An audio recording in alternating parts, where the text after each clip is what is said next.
You're listening to the Powell Movement.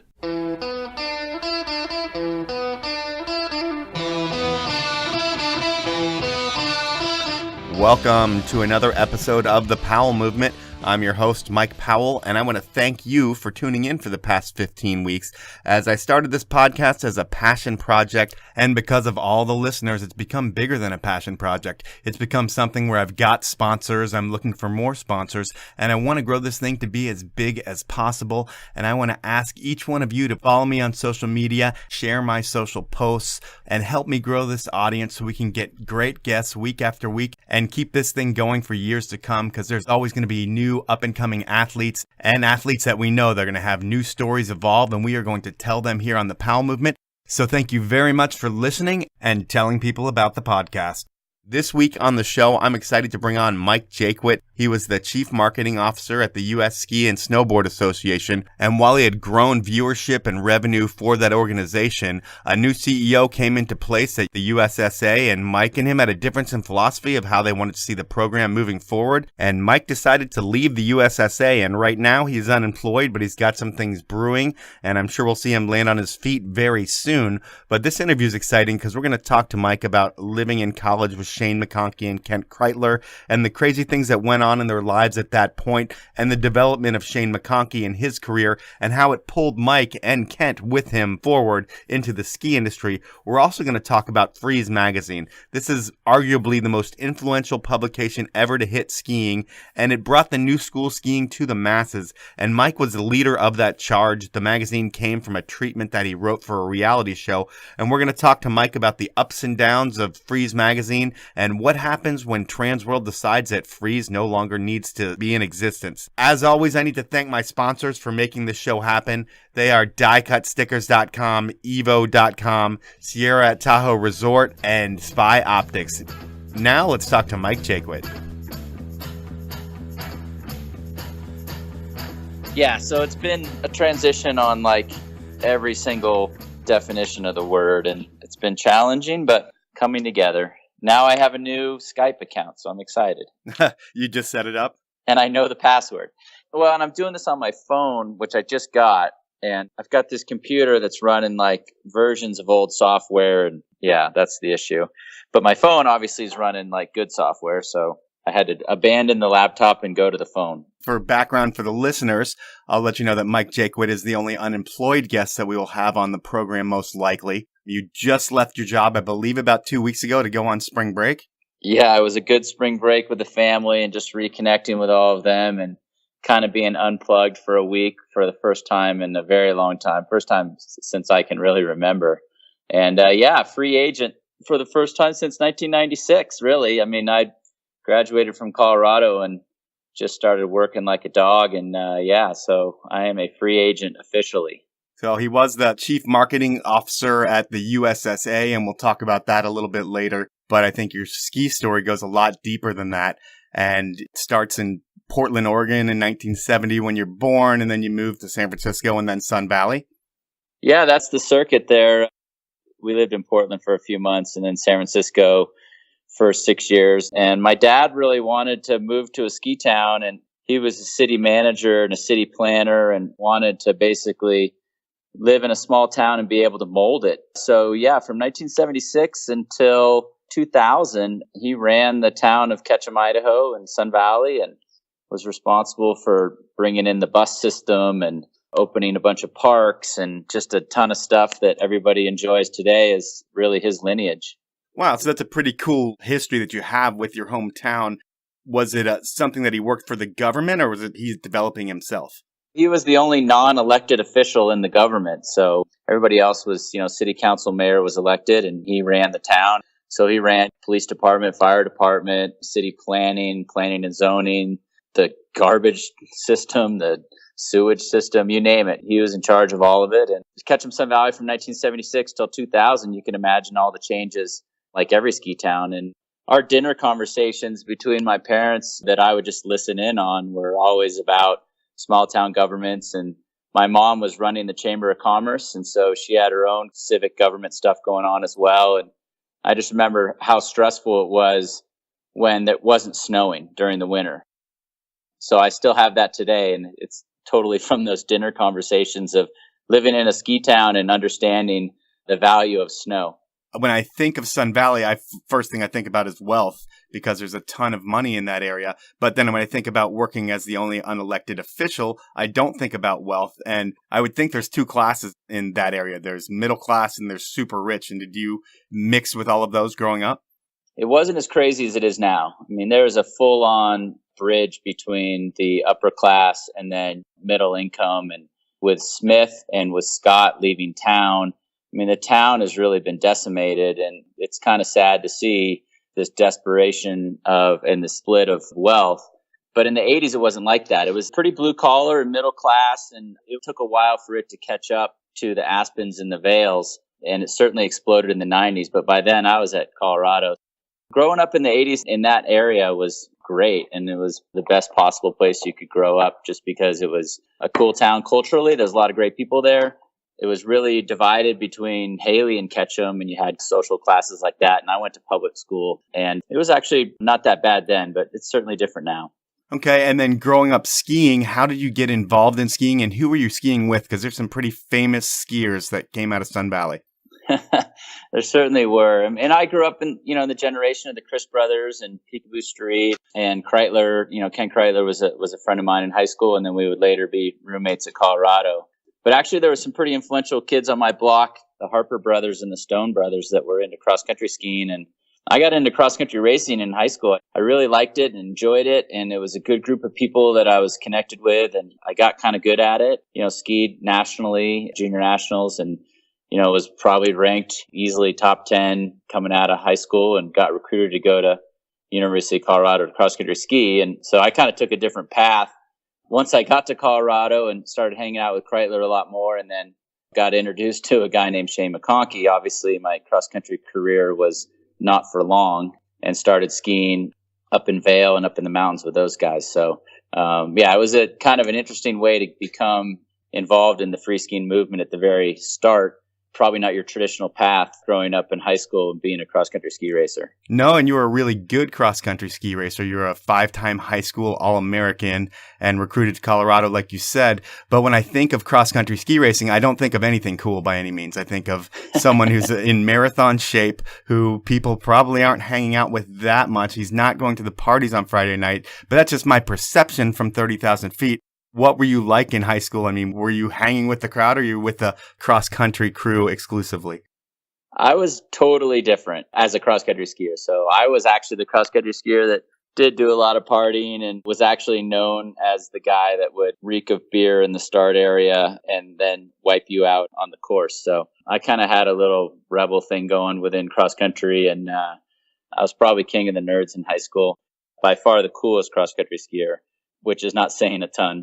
It was a great baseline of fitness. I mean, I was definitely in great shape and my legs were super strong. And that certainly allowed me to progress in my alpine skiing really, really quickly. And obviously, growing up in Ketchum, if there was any kind of powder going on, I went straight to the mountain with my alpine equipment. I would ditch the cross-country stuff for the day. So it provided me a great touch of snow and kind of a feeling for snow and all those things that you get from that sport.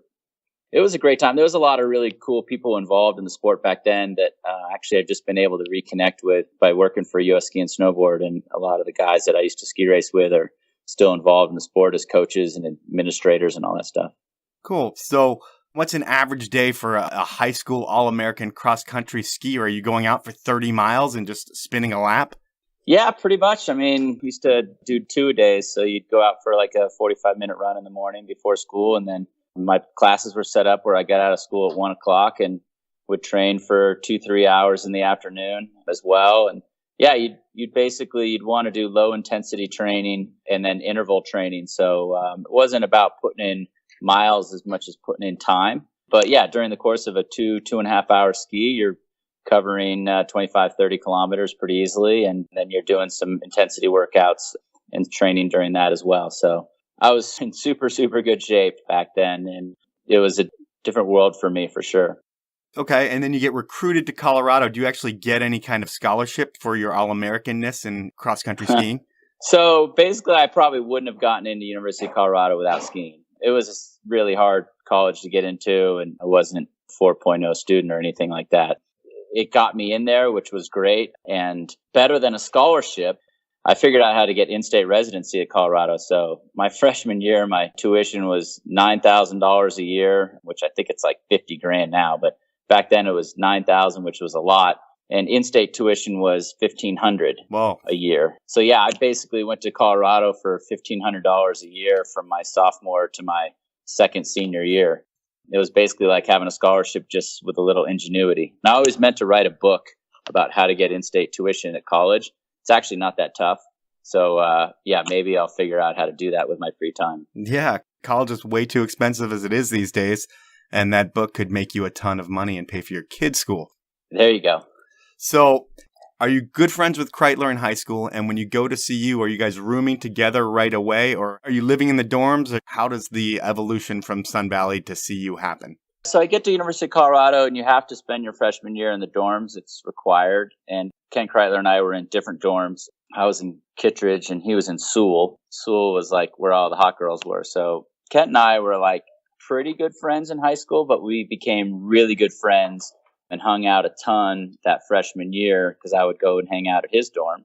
And then we became really good ski buddies during the winter, obviously. And there was a group of people from Sun Valley that were a couple years older than us that were all going to University of Colorado. It was obviously a popular school for kids growing up in a ski town. So yeah, we became great friends freshman year. And then at the end of our freshman year, you kind of got to dial in your housing for the following year.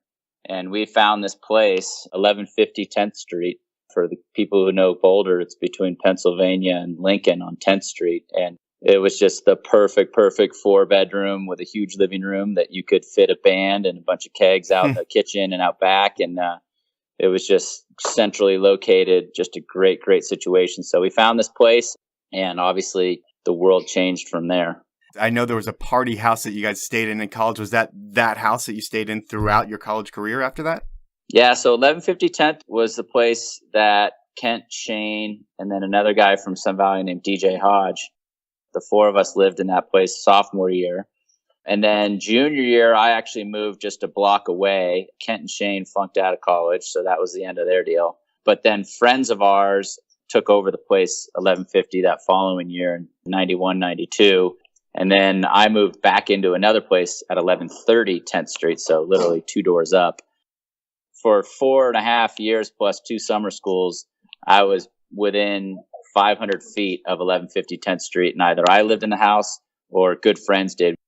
And is that where the Boulder riots happened?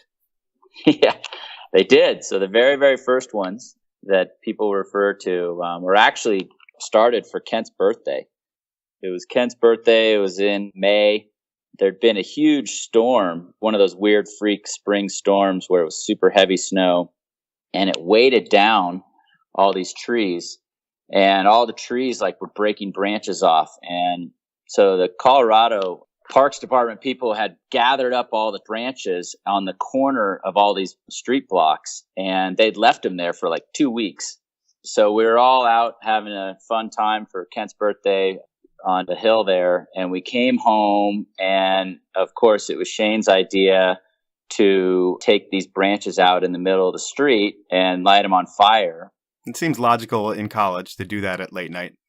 For Shane, for sure. And we didn't know this at the time, but a block away, there was this big block party going on Lincoln Street that the cops were breaking up. And so they were pushing everybody back towards the hill. So we start this little fire, just kind of funny thing, right? And then all of a sudden, about 150 inebriated college kids come walking around the corner, see this fire, and obviously there's a ton of tinder everywhere. So they start throwing it on there, and then all of a sudden couches start coming off of people's porches. The flames get to be 30, 35 feet. We're all at this point over on the side, and all these people are like, yeah, we started this thing. We're rioting, F the police and all this stuff. We're like, yeah, you guys started it. That's right. Go for it. So, yeah, we kind of just sat there and watched the whole mess, and it got covered by the news, and it was a big thing. And people thought it was about rebellion or the police or the fraternity system that was all mad because they were dry at the time. So it was forcing all these kids to have house parties. And there was a lot of things going on with cops breaking up house parties. But it was literally because of Ken Kreitler's birthday. Just a bunch of drunk college kids' birthday party, and we're going to throw some matches on a fire and see what happens? It got out of hand really quickly, like within a half an hour. I mean, people were throwing bottles, and again, these flames were gigantic, and the fire department came and like had to hose it down, and we're obviously hosing the crowd as they're hosing the fire, and it was a hot mess. Go back and look up those original riots. They had another set of riots in May of 97. The news was like, this is ironically the 5-year anniversary of the last big riots. Yeah, it was kind of funny. I had just moved to town to start Freeze Magazine, and I just remember it because I came in on 6 de Mayo, the day after Cinco de Mayo, and it was a May 5th huge riot, and I had just come into town the day after, luckily, so missed those next riots. That is a pretty awesome story, and you can Google all that stuff. It's all real. Cool. I'm going to do it after we get off the call. One thing I need to talk about my sponsors, and Mike, do you know anything about Evo? Evo.com? Of course I do. Yeah, I love those guys up there. Well, they sponsor the program. They make it happen. And I've known them for about 15 years. I knew Bryce before he even started Evo, and it was just a pipe dream of his. And it's pretty cool to see how they've blown up over the years. And they're the best shopping experience you'll find in store or online. Just go to the website and you'll see, or one of their stores in Portland, Denver, or Seattle. And at Evo, you get free shipping on orders over $50, no hassle returns, and a low price guarantee. And Mike, if you want to buy anything at Evo, I don't know what you're going to be buying, being that you're unemployed, but if you'd like to buy anything at Evo, you can put in the code capital POWELL, the number 10, so Powell 10 at checkout, and you will get 10% off your order at Evo. And I have one more sponsor that I need to tell you about. Do you like stickers, Mike? I love them. I like stickers as well, and I have the guys who make the best stickers in the entire planet as my sponsor. They are diecutstickers.com, another brand I knew before they started their business 15 years ago. Good friends of mine. They really do make the best stickers in the world. They service about 65% of the action sports community, and they work outside of action sports as well. When you request a quote at diecutstickers.com, Mike, you put in DCS, the number 15, and you will get 10% off your first order at Die Cut Stickers. So wanted to share that with you and our listeners. And now I want to talk some more about Shane McConkey, because I know in college you've just set the first riots in Boulder, and Shane and Kent are no longer in school. And it sounds like you dropped Ski Movie, which is not the ski movie that I know from MSP, but a ski movie that you put together in journalism school with Shane McConkey in 92. And what was that all about? So, yeah, I was in journalism school, so I had access to editing equipment and editing bays and all that stuff, which was in the basement of the football field, actually. And as everybody knows who watched the McConkey movie knows that Shane had his video camera rolling all the time.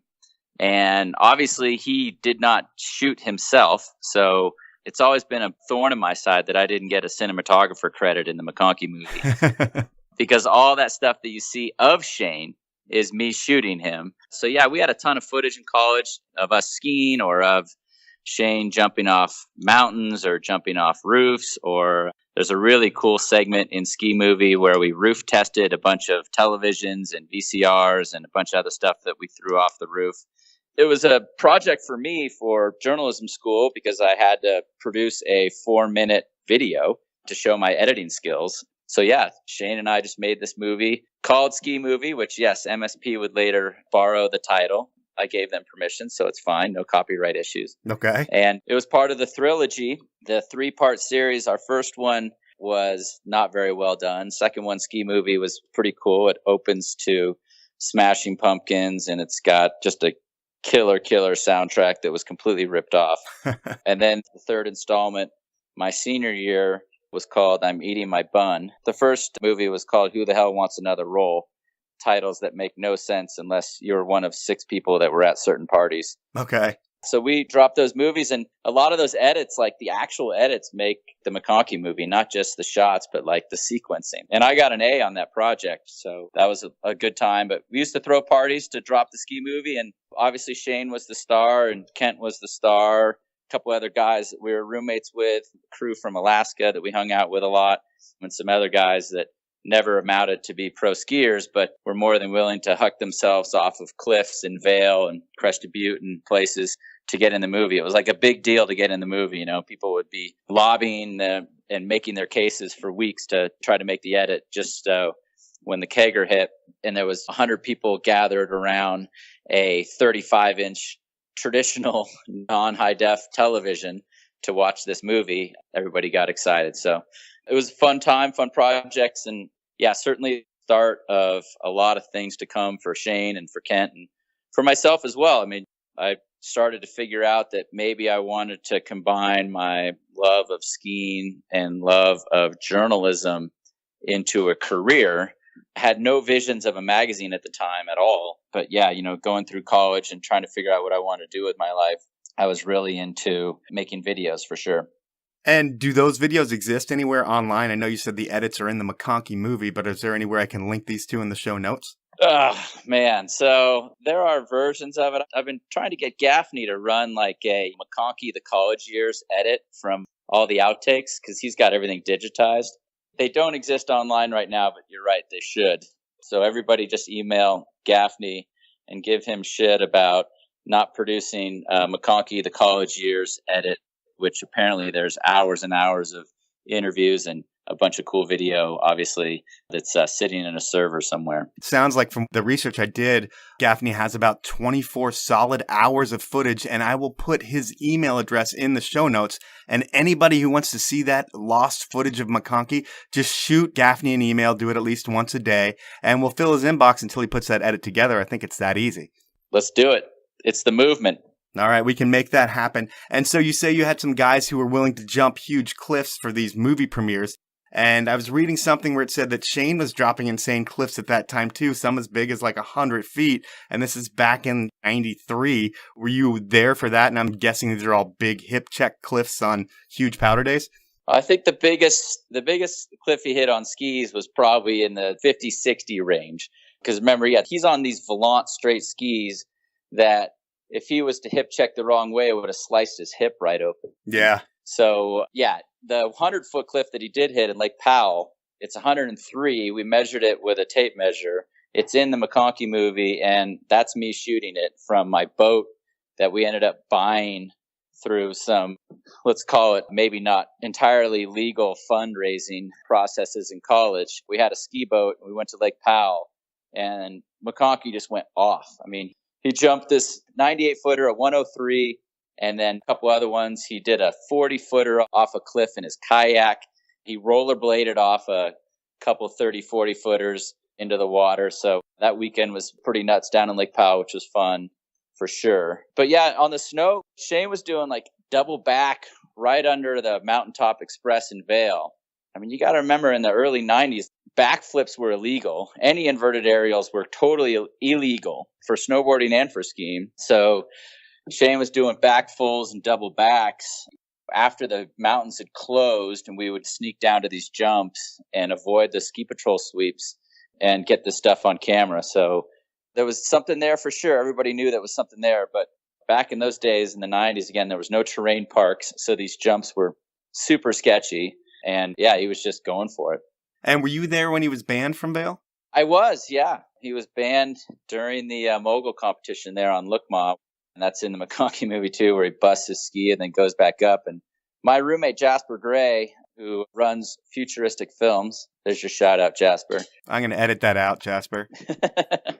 He was actually the guy in the starting gate that carries Shane's clothes down to the finish area. You kind of see him real briefly. Yep. But yeah, I was there for all that. It was kind of funny. Like that was when Shane was trying to become a mogul skier, not because he loved mogul skiing. In fact, he hated skiing moguls, but it was the only job that you could have that paid any money in skiing at the time. And it was a totally different time. There was no real sponsored skiers and all that stuff. And at this point, are there any aspirations for you to get involved in being a sponsored skier, or is there any opportunity? I don't know the level of your skiing, but I know the people that you're skiing with are pretty phenomenal. So no, I was perfectly happy at the time with just getting Shane's old skis and Kent's old jackets, and my foot size was the same as Kent's. So I got his old boots, all his Reikleys and stuff. So I was perfectly happy just being on the free product program. And my destiny was always going to be on the business side. I mean, I was not as talented a skier as those guys, not even close. And I always had aspirations to be on the business side of things. And when McConkey gets kicked out of Vail, I had just graduated from college days earlier. That was like Friday graduation. And that look mod contest, I think, was on Saturday. And this is like 93? Yeah, this was 93. So I had just graduated and I had decided to move to Los Angeles to be in the television business in an undetermined role. I was just going out there to see if I could make it. And again, like had no visions of tying those things together. Like when Kent, Shane, and I would go skiing, I would be the guy that would ski around the massive cliff with the camera, pull it out, and shoot those guys skiing the cliff. So that was my role, and I was perfectly happy with that role. Yeah, I would be perfectly happy with that role too. And I've lived to see that role to completion. Okay. Shane, as he appeared on camera at all times, that was really who he was that funny kind of guy that you saw. And you're pulling the camera out on a guy that it's 1 in a billion. We're never going to meet a person like that again. And did you understand that at that point in time, that he was a special individual that was different than anybody else you'd meet? It's kind of funny. Like, obviously, hindsight is 20/20. So looking back on it in those years, there was a lot of talented people in the mix. I mean, a lot of people that we were around, Davenport was around, Wendy Fisher was around, just a lot of people that we just surrounded ourselves with and were hanging out with that you kind of felt there was some type of lightning in a bottle. Like the guys that started Twist Clothing were right across the street from us in Boulder, the Bush brothers. They would go on to become like super successful guys in the apparel business. It was a cool little group of people, and there was a lot of amazing things happening. The Buffs won the National Football Championship, and I would never trade a day that I had at University of Colorado for any other day in my life. I mean, it was that much fun all the time, and it was hilarious and a lot of really good times. And Shane was certainly a central figure in that, because we were not only roommates for a year and a half, but then also he would come down for the entire fall and summer. He would only be up in Vail for the winters, delivering pizza and skiing every day. It was really cool times. And of course, you look back on it now and you're like, it was a great time. It was obviously very influential in everything that happened the rest of my life up until now. I mean, friends that I had in college and acquaintances that I had through Shane are still super important people in my life right now. So you kind of realized it, but obviously not to the extent that you realize it now. I mean, you're only late teenagers, early 20s, and things are just happening around you that you don't really understand and you don't really have perspective on until later. So you said that the Buffs won the national championship your senior year, and you had a college football show that I'm assuming is based around the Buffs. And when your school wins the national championship your senior year in college, or your second or third senior year in college, I would think that is the most exciting time for a student, because all week you're getting ready to booze it up and get fired up for the weekend game. And then for you, you've got a college radio show as well. Are you meeting the players and getting to know them as well? Oh, yeah. The show that I had when I was in journalism school, I couldn't believe that there wasn't a show dedicated to the team. And again, we win the national championship my sophomore year. We're basically third my junior year. And then I actually ended up coming back for a second senior year, as much for the football team, because we had a really good recruiting class that year. Well, I needed to finish up school, of course, but I ended up taking the winter off to go skiing so I could get an extra senior year and an extra football season in. Okay. So it was incredible at the time. I mean, again, these are the years with Darian Hagan and Cordell Stewart and Rashawn Salam winning a Heisman Trophy, an incredible defense. There was one year, I think it was 92. Yeah, it was 92, where we had 10 guys go in the first 2 rounds of the draft, and the entire defense that started in the 91 season ended up playing in the NFL. That's crazy. It was incredible talent. And so I had this show, and it's the only show dedicated to the football team. So, and again, life is filled with full circle moments. So I went in to quit the ski team midway through the winter of my sophomore year. And the person I had to tell was Bill Maralt, who was the athletic director of the University of Colorado at the time. And I told him I was just done ski racing and wanted to concentrate on journalism school. And, obviously didn't tell him I wanted to concentrate on partying, but told him that I really wanted to start this show, and I would need a press pass, and I would need all access to the football team. And again, this is a 19-year-old talking to the athletic director of one of the most powerful schools in the country At the time. And he said yes. And crazily, 20 years later, he was the guy that recruited me, that called me up to recruit me to become the chief marketing officer of U.S. Ski and Snowboard when he was the CEO and president.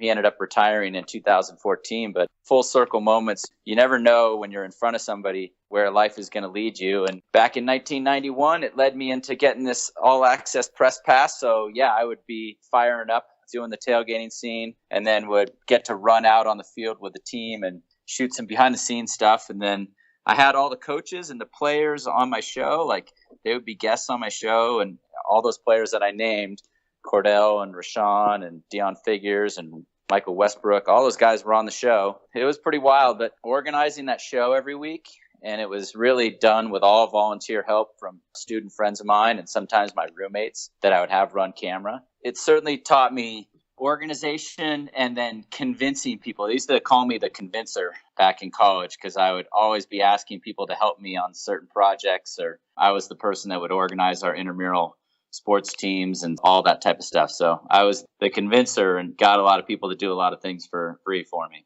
And those skills certainly have helped me in my entire career. And it sounds like in school that you had the best of both worlds. I mean, on the action sports side, and it's not called action sports at that time. Extreme. You're extreme. On the extreme side, you're hanging with the best athletes in the world who are going to change the course of the sport moving forward. You're going to be a part of that.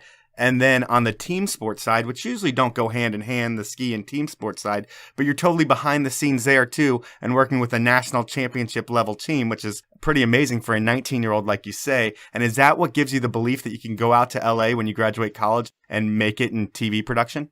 Hell yeah.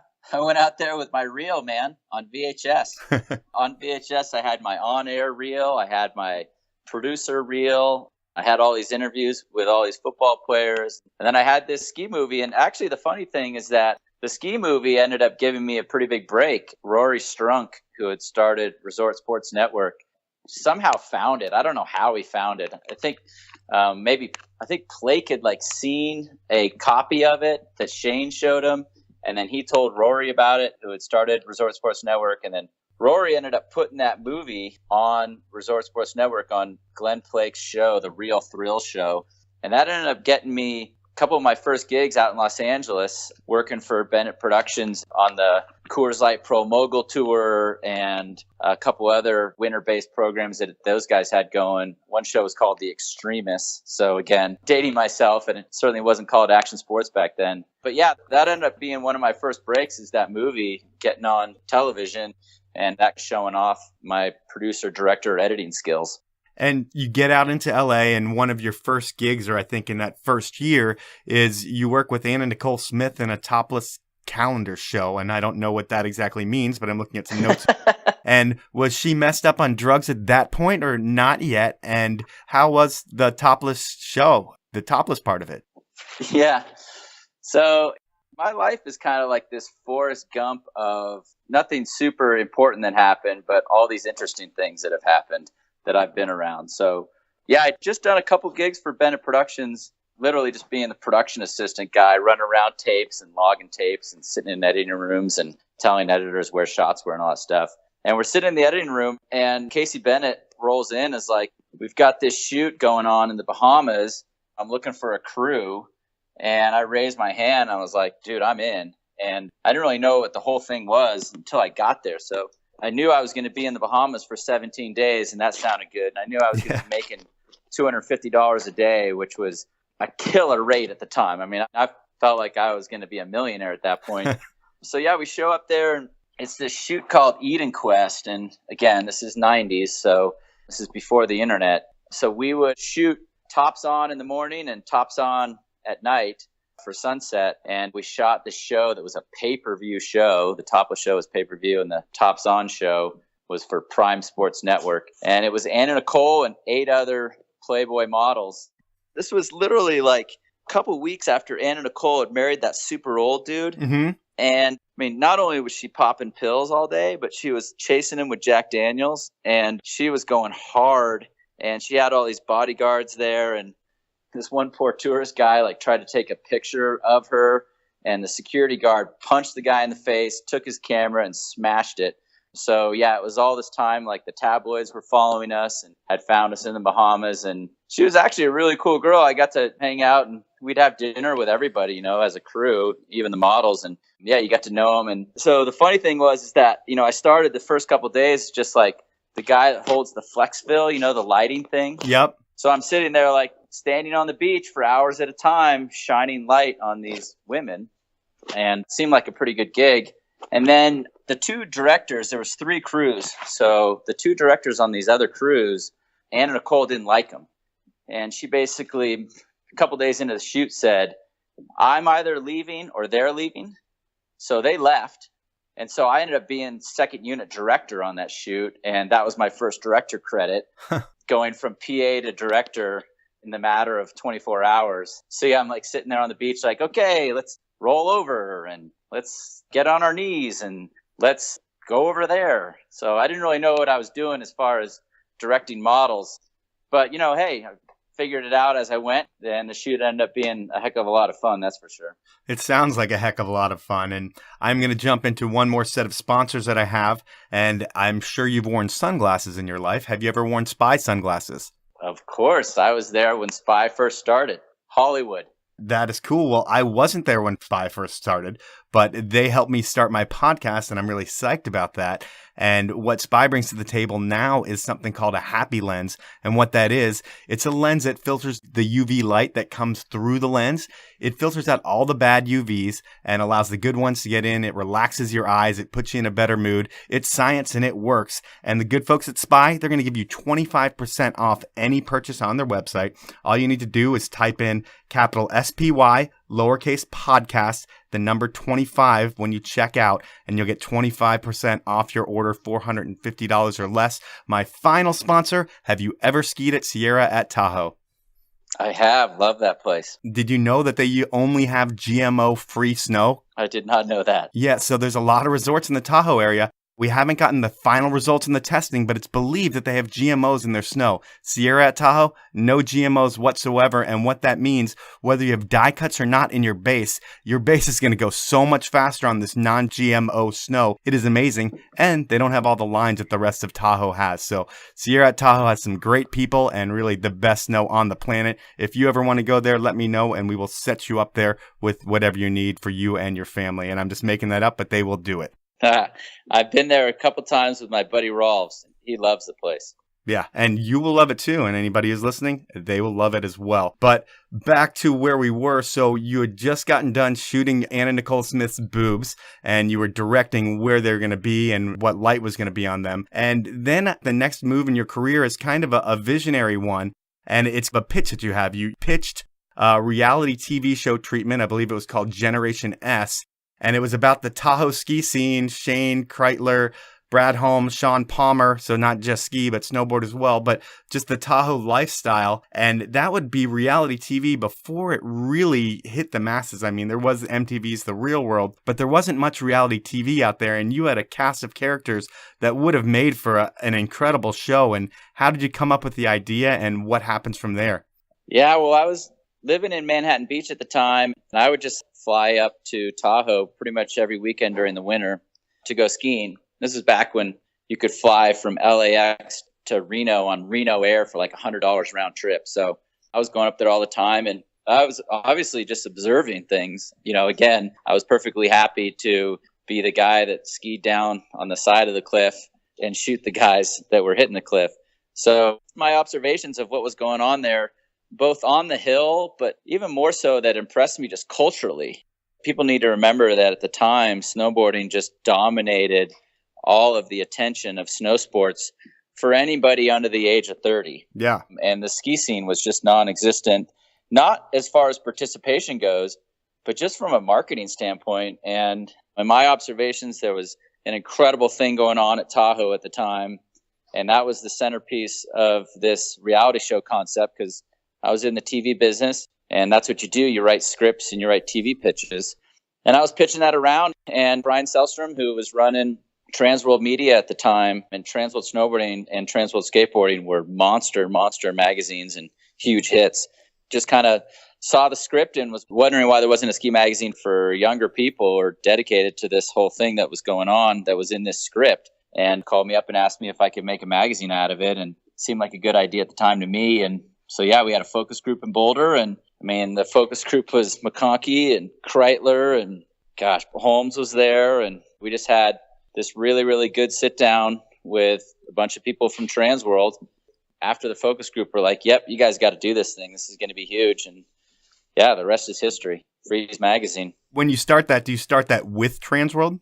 Yeah, so Transworld basically gave me the money to fund the first issue. How much does that cost? It's funny, the first issue made money. It was like they fronted up about a couple $100,000 of money to hire some photographers and some editors and, nobody full time. Like everybody was just kind of working freelance. And I was the only full time person that was doing this. And we just pulled together a first issue and pulled everything together. And it was like a couple $100,000 of cost. But everybody was really excited about it from a sponsorship standpoint and media standpoint. So we ended up having, I think it was like 50, 60 ads in the first issue. And that paid for the $200,000. So it was only in the next 2 years that we lost a bunch of money for Transworld, but made it all back in the later years. But yeah, that first issue, like the pitch was pretty easy. It's like, this is a ski magazine completely dedicated to everybody under the age of 30.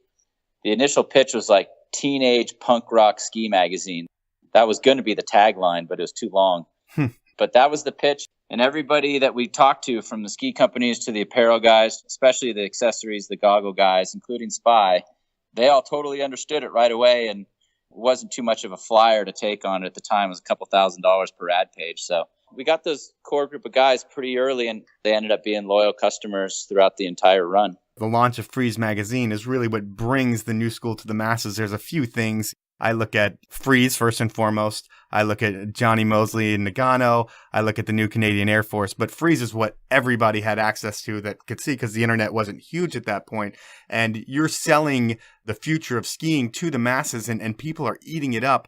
Were there any brands out there at that time that just didn't believe in your vision and didn't understand where skiing was going? And did you chuckle years later like, hey, those guys were idiots back in the day?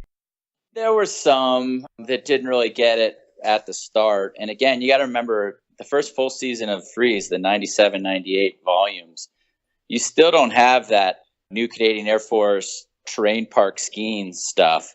When that happened, everybody got on board. I mean, everybody was like wishing they had got on board forever. And they finally started making custom creative. The big issue that we had in the first year or so were like these brands just putting their normal ad that they put in Ski Magazine into Freeze Magazine. That was a huge issue for us, because like we needed the money, but it made us look so bad. And you have this unbelievable editorial on the left side, and then the right side of the page is just garbage. So it was really that 99, 2000 volume where things started really coming together and all the brands kind of getting on board with creating custom creative. Because that was the thing, is we had a bunch of people that they wanted the whole thing to work. I mean, they all realized that they would be out of business unless somebody under the age of 20 wanted to ski instead of snowboard. So again, the pitch was super easy, but getting them to fully commit and getting them to sign athletes. The early years, there weren't a lot of sponsored athletes at all. That didn't happen until 98, 99, really, when people started sponsoring free skiing athletes and signing teenagers. That was a whole thing that took a lot of these brands, even just from a risk management standpoint, to jump a bunch of hurdles. Yeah. You're not just signing teenagers and sending them around the world to race. You're signing them and sending them around the world to party and then ski when they're not partying. And given there's a few that were really professional, but really when you're 17, 18, getting paid, traveling the world, the smart ones are going to maximize the fun that they can have and then use it for their future. Yeah. And I'll tell you, like, the chaperones were like us, myself, the Jerk, Murray Weiss. You guys are kids too at that point. Yeah, we're kids too, and we were the chaperones. And I mean, that's why, I have great relationships with a lot of these people that are still involved in the free skiing community, like Kusan and Mike Douglas. And well, I wasn't Douglas's chaperone. He was the most responsible guy in the whole world at the time. But you end up basically going on these trips with these kids, and you're really their older brother, their chaperone, and their business partner all in one. And it was a certainly interesting dynamic, but it was really fun because what I saw in Shane in college, this lightning in a bottle thing, I totally saw with all these jib kids, and not just the new Canadian Air Force guys, but guys like Evan Rapps and Tanner and these guys that were really artists on skis. And it was really, really cool to see when they didn't even realize what they were doing, but were just trying to create something and do something that had never been done before. Like a guy like CR, like seeing him as a 17 and 18-year-old come to the U.S. Open for the first time, and then being on a bunch of photo shoots and trips with him. It's like you really see this where they have this drive and this vision for what they wanted to do with their skiing that was akin to rock stars and any other artists that are basically making a profession out of talent, raw talent. A few things just listening to what you said. One thing that pops out is you talk about the lightning in the bottle of Shane back then, and that you found it again in the new Canadian Air Force and some of the other guys that were traveling with you at that point. And I will say that the one thing that really separates Shane from those guys, because everybody on the snow, you're right, they're an artist creating on that canvas and doing it differently than anybody else. But I think it's the off snow that really separated Shane from everybody else. Just that personality is few and far between when you come to a tremendously talented person. So I don't think anybody had what Shane had. It was just so, I don't even know how to put words on it. You know, what happened with Shane, and this goes back to like his experience with Volant, we were in college. He was the first athlete, not only that they signed, because they didn't really sign him for the first 2 years. He was essentially their main product tester. So Shane had a really good mind for business, which was incredible considering his 8th grade education. Talk about raw talent. Off the slopes, he just had this really, really good mind for business. And he sunk himself into ski design, and then he sunk himself into the limits of sport. What he really set his mind on was this whole concept of being able to ski and fly. And that's where he evolved that whole thing too. But people probably don't give him enough credit for, everybody skiing rocker these days. I mean, that's due to Shane, and really even the marketing of wide skis goes back to Shane and that scene in MSP on Python. And we ran that shot and freeze, and we couldn't make a cover out of it because he was so small on a huge white slope. But that was like such an influential shot for a bunch of ski manufacturers who thought that fat skis were for old people going to Wigglies, and now all of a sudden realize that they needed to widen up their skis. And you can't go to a store and buy anything that's less than 90 centimeters underfoot anymore. I mean, again, there's a lot of other designers out there. There's a lot of people that deserve a lot of credit for a lot of things, but the inspiration was totally led by Shane. I think everybody agrees with that. Not only led by Shane, but even in the snowboard world, they credit Shane with a lot of the rocker innovation that happened over there. And I think that's just Shane living down the street from Jeremy Jones and a lot of other influential riders. There's something in the water up there in Tahoe. It's really interesting. Like, I've spent so much time there in the last 25 years. And there's just something going on in Tahoe in the water where people just feed off of each other, and there's just such a strong culture there. And I think it's because it's close to Silicon Valley and San Francisco and all that stuff. And that place has always impressed me with just how heavy the culture is there in a good way. Yeah, I couldn't agree with you more. I mean, it's one of those places that you go, and if you're out at the bar, I feel like 80% of people are partying with something more than just beer. And if you are on the hill, you're seeing some gnarly stuff that you wouldn't see anywhere else in the world, it seems like. And it's just an everyday thing for the people at Tahoe because it brings the best skiers there for that culture and for the mountain, of course. Yeah, for sure. So Freeze is going in 1998. You create the U.S. Open in Vail. I actually lived at Vail at that time and was actually at the event. And a lot of people didn't get to see the event because the head of sponsorship or selling sponsorship for that event sold it to a condom company. That was me, dude. I know it's you. But it was a big event. It had Lifestyles condoms written all over it. And was that the reason it didn't get as much exposure as it could have? Yeah. So this was going to be the breakout year. We'd done a couple of them, but really those first 2 years were pretty garbage. The first year we did it was literally like a big mogul jump, and Cousin and Eau Claire came off the mogul tour. So a lot of people don't know this, that there was an Olympic qualifier going on in Breckenridge at the exact same time as the very first U.S. Free Skiing Open. And Eau Claire and Cousin left the Canadian mogul team against the wishes of the coaching and would get kicked off the team for doing this, to drive over the hill from Breckenridge and win the very first U.S. Open slope style and big air, respectively. And Holmes got third place for doing a 360 screaming seaman mute, which was still one of the most incredible things I've ever seen. He got third place for that. Those first 2 years of the Open, the second year there was no snow, so our courses were garbage again. But that third year was going to be the big year. We got a huge commitment from Vail to build some great courses. Obviously, this was the Kingmaker event, so every single athlete that was sponsored or every single athlete that wanted to get sponsored was coming. We sold this title sponsorship to Lifestyles, which for me, I think that's the perfect brand to sponsor a teenage ski competition. If you think about it, I mean, it makes sense in one respect for sure. Right. From a demographic and psychographic thing, it was a perfect fit. I mean, we got great cash for it. I think it was like a couple $100,000. And this was at the time when a big sponsorship of a ski event was like 25 grand. So we were pretty excited. Yeah. Part of the sponsorship was the fact that we had to give out 10,000 condoms during the ski season. So we hired Steiner and Lubeck to drive around all these ski resorts and hand out condoms in the parking lot, which, talk about, going back to the perfect sponsorship. And that was it. But yeah, at the Open, we had this 35-foot inflatable condom, which was basically a penis, on the final tabletop. And we had Lifestyles condoms, banners everywhere because they're the title sponsor. And I had dialed in with ESPN an hour show on ESPN with some re-airs on ESPN2, which was going to be the first. This was still before skiing was in the X Games, so this was going to be a big deal. And Ron Semiow, who is the guy who invented the X Games and who would later go on to run ESPN Original Entertainment. Scott Guglielmino, who runs the NBA and MLS for soccer now, was the guy in the tape room. So he receives the tape, he puts it in, he goes to Ron. Ron calls me up, and he used to call me Jake. He had this really rough voice from smoking. Jake, you're killing me. I can't run the show. And it was just the most devastating, crazy. It still gives me a pit in my stomach when I think about it now.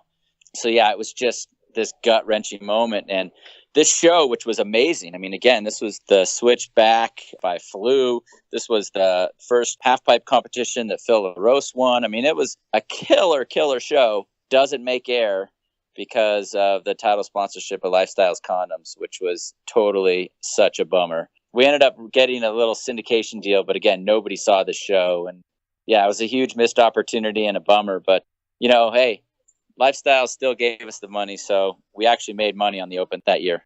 Nice. Well, it might have been one of the times where you would have been better off going without condoms, but that was too easy. Just that one time. Yeah. So I'm going to fast forward a little bit because Freeze evolves and you're an owned brand, and eventually you move out to California to be with the Transworld folks, and you're given a big promotion there. I think you're the VP of Sales and Marketing for Transworld, and Freeze moved out in the summer of 2002, and shortly after everyone from Freeze moves out, Freeze gets shit canned. It's gone, and rumors that I have heard, and I'll ask you about this, but I'll just give you the rumors I've heard first, were that there might have been bumping of heads with Brad, who took your idea in the beginning and said, turn it into a magazine. And then there was, I don't have a name here, but a bitter old BMXer who might have worked there that you might have butted heads with as well. And what happened and why did Freeze get closed down? Yeah, I mean, there's a bunch of stories. So the Brad guy is the BMX guy. Okay, same person. Yeah, same person. So, I mean, it was kind of like, to be honest, we should have never left Boulder, and we didn't know that at the time. Basically, I had got to a point in my career where I needed to progress my career, and so it was good for me from a career standpoint to move out to Transworld and take on the bigger job and to get paid more money and to basically progress. And I'm sitting there, the guy preaching about progression, and I was doing the same job for the magazine for 4 years. So it was the right move for me to go, but by moving the magazine out to Transworld, we kind of got caught up in a bunch of political stuff that was going on at Transworld at the time. So Transworld had been bought by Time Inc. Time Inc. had huge expectations for the magazine. They were trying to install a bunch of corporate culture stuff into the division that obviously wasn't going over well with anybody. And we got pretty much made the scapegoat out of it. So there was a time where there was 3 major guys, myself, Alan Crolius, who used to be the head of sales for Ski Magazine, had also come out to be the head of the main publisher at Transworld. And then this guy, Brad McDonald, who was more of like an editor guy. There was 3 of us senior executives, and they had to choose one of them, and they chose Brad. And Brad knew culturally that you choose one. The textbook thing is to get rid of the other guys. And Freeze Magazine and myself all got swept up into that political thing. And it was really unfortunate. There was a lot of things that they tried to justify the decision by saying that the subscription base wasn't strong enough. It wasn't great. I mean, again, kids don't read. That was the big headline on starting a ski magazine. If Freeze would have been a ski brand or an apparel brand or even a video company, it'd still be around today and thriving, but it was a magazine. So we did have some circulation problems, but they weren't that bad. And none of the advertisers had an issue with any of our circulation. So the biggest thing for me, because I was ready to move on again, I didn't even actually want the head Transworld job and didn't really want to work there anymore, and was talking to some people about getting back involved in television and leaving action sports altogether. So timing was not bad for me, but my biggest disappointment, which still haunts me today, is that I wasn't able to pass along the magazine to myself. I started it as a 25-year-old and I left it as a 32-year-old.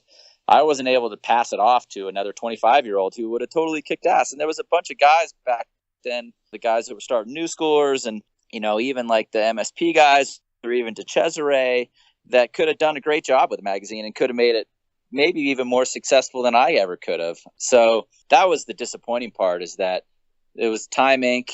and Brad McDonald making a decision that this magazine wasn't needed anymore. And they were just looking at a spreadsheet. And as you know, and as everybody involved in the action sports industry and the free skiing movement at the time knows, then and now, that a spreadsheet didn't tell what was going on with Freeze magazine and how important it was to the entire ski industry and the resort industry. And they made this decision in a vacuum, and everybody was mad, especially the advertisers and especially the resorts. That was kind of the beginning of the end for Transworld. I mean, at that time, those publications were doing $35 million in revenue and profiting like $8-9 million a year. And they're doing not even a tenth of that now. Wow. It just goes to show, like, you can't look at spreadsheets and get the whole story. You got to listen to the marketplace. And if the marketplace is telling you that this is a viable property and this is something that the industry needs, you listen to that and you make decisions based off of that. Because if you don't have the industry support, you're done. Yeah, and you would think a guy with a BMX history would understand that. The action sports culture is understanding that it is building community and it'll only get bigger, but it is underground. It's funny that a corporation and a guy with a BMX background is going to shut down something that's growing and is going to rejuvenate a sport. But shit happens. Yeah. And you move on to New York City and go to CSTV, which is a college sports television network. We're not going to spend too much time on it. But what are you selling media for college sports? Yeah. So Freeze was a startup.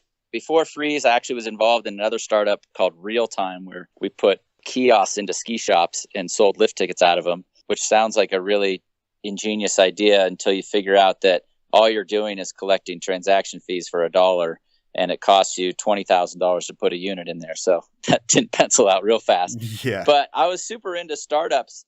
So this was a startup in television. It was a cable television startup, 24-hour network dedicated to college sports.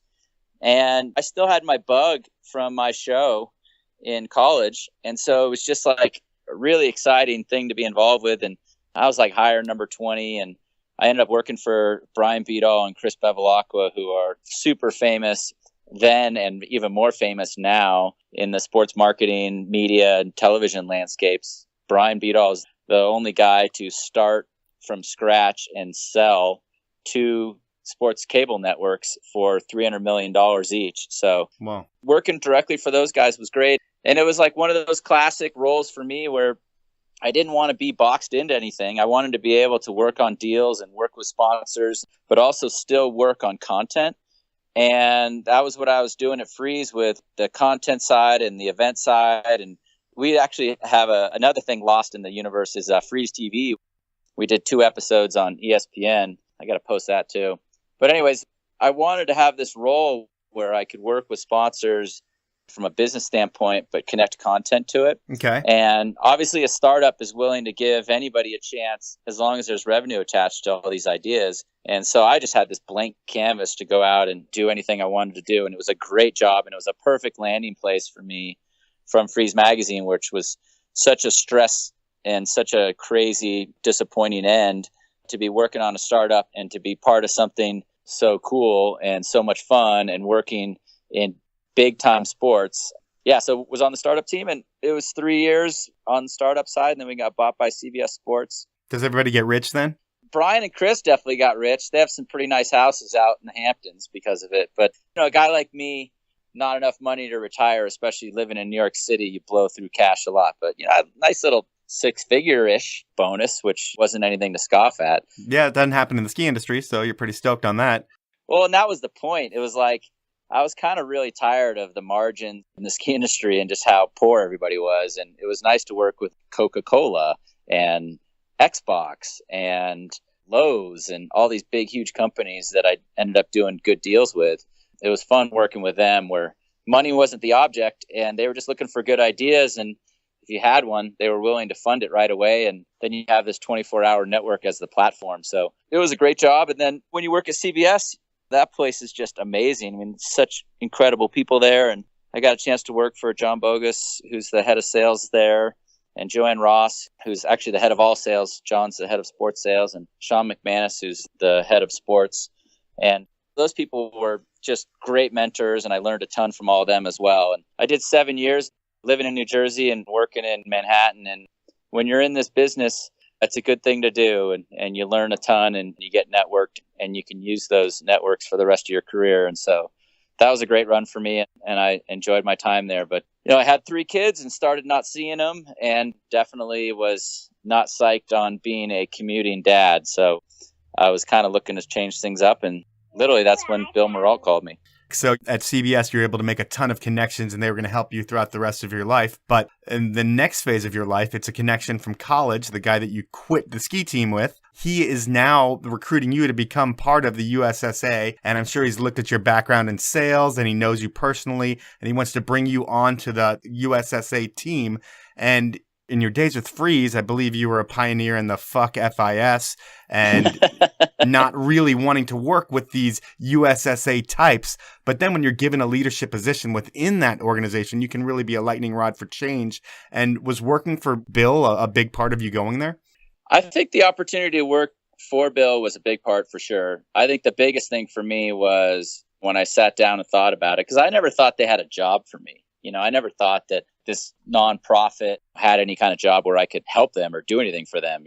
But I started looking into it and I realized that their media deal was totally messed up and they were not selling the property correctly at all. So I knew I could help from a revenue standpoint on sponsorships because they were just not positioning themselves well. And I knew I could fix the media deal, which would then help the sponsorship side as well. So you start to say like, all right, well, I can do those things. And then the kicker for me was being able to raise my family as I was raised. I was raised in a ski town and it was great and I loved it. And it was very influential on me. So to give my kids that experience and to not commute and to be around a lot more was the opportunity that I couldn't pass up. And so I came out here and moved to Park City. It was a great experience, almost 5 years, 4.5 years. And we raised the revenue by 65% and more than doubled the television audience. And I mean, the thing that I walk away from the ski team with that I'm definitely most proud of is the fact that this past season, there were 26 million people in America that watched the television programming that we put together. And before I got there, that number was less than 12 million. So if you think of how many more millions of people are experiencing the sport and are being influenced by it and are being motivated to get out there and go skiing or snowboarding. It's something that I have this connection to the sport that I feel like I'm supposed to give back. And it comes from my parents and their positions within government in a small ski town. I feel a responsibility to the ski industry and I've loved being part of the ski industry for a lot of my career. And this position at Ski and Snowboard was my ability to come back and give back to the ski industry and give back to athletes and be a part of their careers. And there was a lot of really fun connections there. Skogan Sprang's a coach. Andy Woods is a coach. JF Cousson's coach of Canada, but, fun to hang out with him anyways. It was a great reconnection for me and a great way for me to basically say, like, I've done something else for the ski industry that I'm really proud of. First Freeze and the Open, and now growing the vision and growing the viewership of the sport and the impressions, full circle for me. And it sounds like moving forward, it was kind of a difference in philosophy, maybe with where you saw the organization going and where Tiger Shaw saw the organization going. And if Bill was still running the USSA, would you still be there today? 100%. But not for long. I'm kind of like a 5-6 year guy. I mean, if you look at my career, I've done everything anywhere from, as short as 5 years and as long as 7 years, but never more than 7 years. Okay. So I wasn't going to retire at US Ski and Snowboard. There's a couple things I would have liked to have completed over the next year to year and a half, but I was definitely going to leave after Korea anyways. So yeah, different philosophy, and really just looking back and just saying I've done this, this, and this. I'm super proud of the work.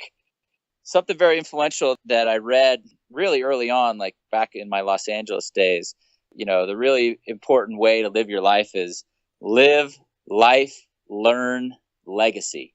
And the legacy part is really important to me. So I felt is there legacy here? Are there things that will last when I leave? And Freeze Magazine, while it doesn't exist, it helped start something. The US Open helped start something. CSTV was basically the last linear network in sports that will be launched. And it's still a network today, CBS Sports Network. And everything I did at the ski team will last for years and years to come. There's a whole new baseline of the business now from a revenue standpoint that I'm attached to. So the legacy's there, and that gives me a lot of good closure. And it's time for me to go out and do something else and to find another great situation where I'm super passionate about my work and passionate about the people I'm working with and for. I've had a great run of mentors. And when Bill left, I'm certainly looking for that next mentor. And I know I'll find it because I have a good track record of finding them. Well, it has been an amazing career all around. And like you say, you leave an amazing legacy. Everything you've touched has left a great legacy. The one thing I would say, if there was one mistake in your career, it would be using the condom for that one event.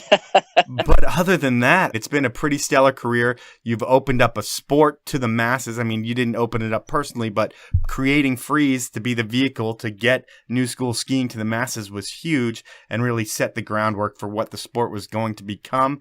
And it's going to be interesting to see what's next in your career path. And I thank you for your time. It's been very informative. It's been a lot of fun, Mike, and I really appreciate the opportunity to speak to you and tell the stories. And yeah, I'm not going anywhere. I'm standing out here in Park City on my deck looking at the beautiful views. So I'm definitely not moving, and it looks more than likely that I'll land something that's at least connected, certainly to sports. And if I'm in sports, it'll be hard for me not to do something that's involved in skiing and snowboarding. So I'm not going far. So that was time with Mike Jaquet, and it'll be interesting to see where he lands. He's had a storied career so far. Starting Freeze Magazine was huge for the ski industry. It created a whole new category of skiers, and really a lot of ski manufacturers wouldn't be around today if it wasn't for Freeze Magazine getting new school skiing on the minds of kids out there. So there's a lot of credit that is due to Mike Jaquet. And next week on thepowellmovement.com, we are going to leave the snow world. We'll be back to snow in September, but we're going to talk to skateboarder Tom Shar, and he's going to be the youngest kid we have on the show at 17 years old. And Tom is the first person to ever land a 1080, and he did it in 5 tries, which is just amazing. It's a short interview, but it gives you a little insight into the life of a famous 17-year-old, so that's next week on The Powell Movement. As always, I want to thank my sponsors for making the podcast happen. They are evo.com, diecutstickers.com, Sierra at Tahoe Resort, and Spy Optics. Check out their websites, buy their products, and thanks again for listening to The Powell Movement, and I will talk to you next week.